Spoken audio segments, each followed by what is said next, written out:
जय श्री कृष्ण। आप सभी को माघ मास शुक्ल पक्ष जया एकादशी की ढेरों शुभकामनाएं। प्रिय दर्शकों, आज माघ शुक्ल जया एकादशी के अवसर पर मैं आप सभी के समक्ष जया एकादशी की कथा, पूजा विधि और महत्व प्रस्तुत कर रहा हूं। ध्यान पूर्वक पूरा अवश्य सुने, अन्यथा आपको आपके व्रत का पूरा पुण्य फल नहीं मिलेगा। आइए शुरू करते हैं। एक बार जब श्री कृष्ण भगवान पांडवों को सभी एकादशियों का महत्व बता रहे थे, तब धर्मराज युधिष्ठिर बोले, हे केशव, कृपा करके माघ शुक्ल एकादशी का वर्णन कीजिए। इसका क्या नाम है, इस एकादशी के व्रत की क्या विधि है और इसमें किस देवता का पूजन किया जाता है। तब श्री कृष्ण भगवान कहने लगे, धर्मराज, माघ शुक्ल एकादशी का नाम जया एकादशी है। इसका व्रत करने से मनुष्य भूत पिशाच आदि योनियों से मुक्त हो जाता है तथा ब्रह्म हत्या आदि पापों से छूटकर मोक्ष प्राप्त होता है। इस व्रत के प्रताप से व्यक्ति के सभी पापों का नाश हो जाता है और घर परिवार में सुख संपत्ति आती है। जया एकादशी का व्रत करने पर मनुष्य को कभी भी प्रेत योनि में नहीं जाना पड़ता।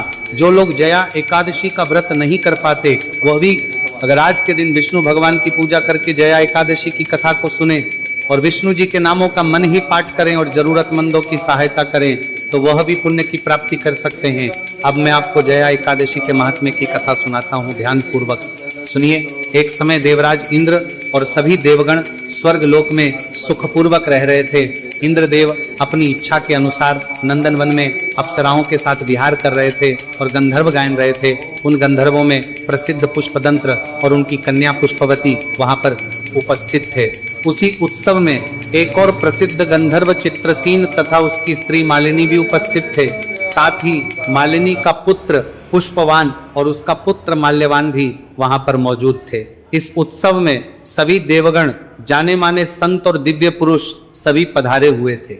सभा में गंधर्व गाना गा रहे थे और गंधर्व कन्याएं नृत्य प्रस्तुत कर रही थी। जब गायन कर रहा था उस समय पुष्पवती वहां पर नृत्य कर रही थी।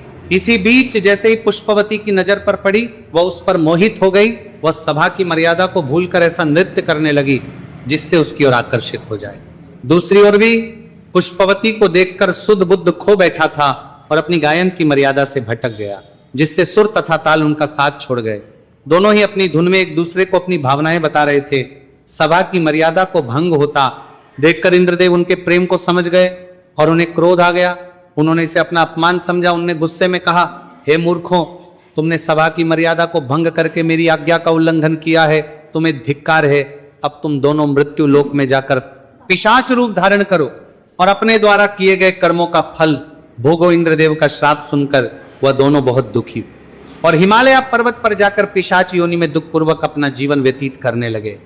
गंध, रस तथा स्पर्श आदि किसी भी चीज का ज्ञान नहीं रहा। वहां उन्हें अपार दुख भोगना पड़ा।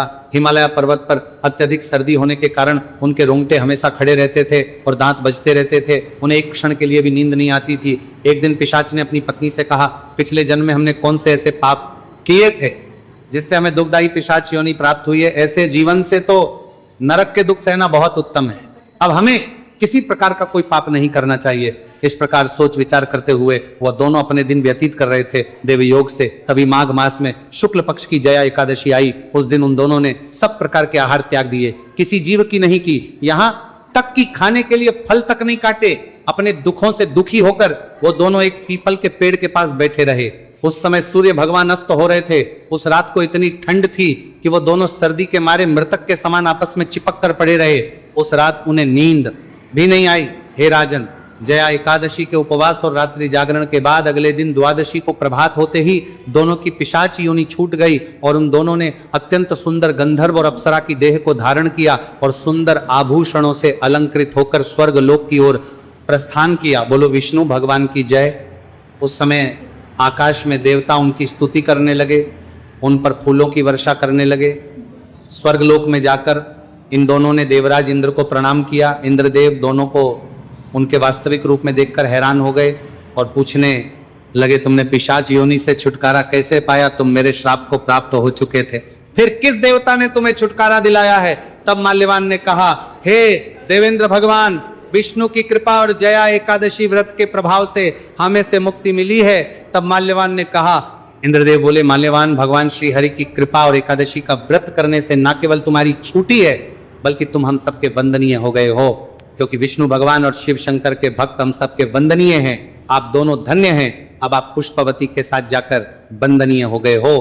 पूर्वक विहार करो। तब श्री कृष्ण कहने लगे, हे धर्मराज, इस जय एकादशी के व्रत से बुरी योनि छूट जाती है। जिस मनुष्य ने जय एकादशी का व्रत किया है उसे यज्ञ, जप तथा दान आदि सभी प्रकार का पुण्य प्राप्त हो जाता है। वह 1000 वर्षों तक स्वर्ग में वास करते हैं तथा इस महात्म्य को पढ़ने और सुनने से अग्निष्टोम यज्ञ का फल मिलता है। प्रकार जय एकादशी की कथा पूर्ण हुई। बोलो बांके बिहारी लाल की जय। आइए अब शुरू करते हैं जय एकादशी की पूजा विधि। एकादशी के व्रत के लिए दशमी के दिन एक ही बार सात्विक भोजन करें और एकादशी के दिन प्रातः काल जल्दी उठकर स्नान करें और व्रत का संकल्प लें। फिर विष्णु भगवान की पूजा करें और पूजा करते हुए जी को पीले फूल अर्पित करें। भगवान विष्णु की फोटो के समक्ष हल्दी मिले हुए घी का दीपक जलाए और पीपल के पत्ते पर दूध और केसर से बनी हुई मिठाई रखकर भगवान के सामने रखे। फिर शाम के समय तुलसी के पौधे के सामने दीपक जलाए। भगवान विष्णु को केले का प्रसाद चढ़ाए। इस दिन विष्णु भगवान के साथ लक्ष्मी जी का पूजन करने से लक्ष्मी मां प्रसन्न होती है। बोलो विष्णु भगवान की जय। भगवान नारायण आप सबके व्रत को सफल करें। हरे कृष्ण।